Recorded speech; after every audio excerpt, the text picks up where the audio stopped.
Hello again, my name's Gabe Zolna. Just going to attach a link. It's on the Los Angeles Times. The date of it is the 14th of February 2017. Update: hundreds of workers rush repairs at Oroville Dam as storm approaches. I posted a video yesterday and I talked about the forecast for the next 7 or 8 days, and they're expecting a significant amount of rain.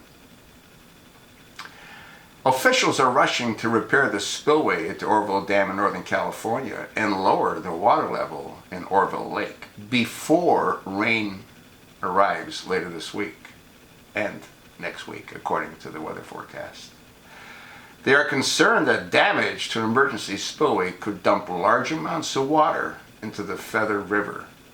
They're concerned that it could dump. Hasn't it already been dumping large amounts of water? Now, there's a series of points with links. Engineers are racing to lower the water level. And again, there's links. They've got graphs that explain what is happening at the dam. Could the crisis have been prevented?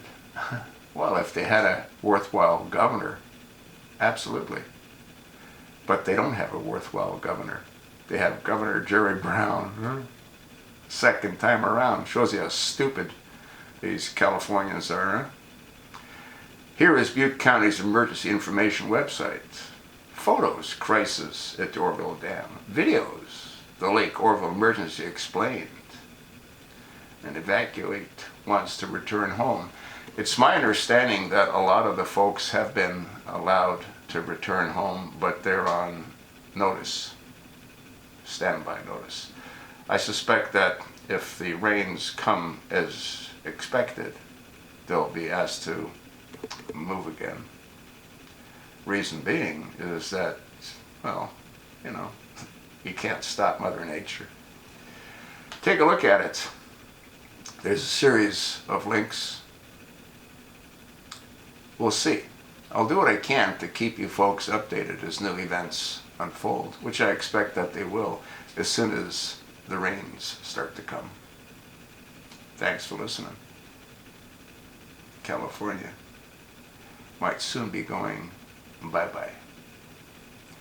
If that dam lets go, it supplies water to pretty much all of Southern California through a 400-mile pipeline. If that pipeline is no longer filled with water, well, real estate value in Southern California is going to become, well, a whole lot different than it is now. Thanks for listening.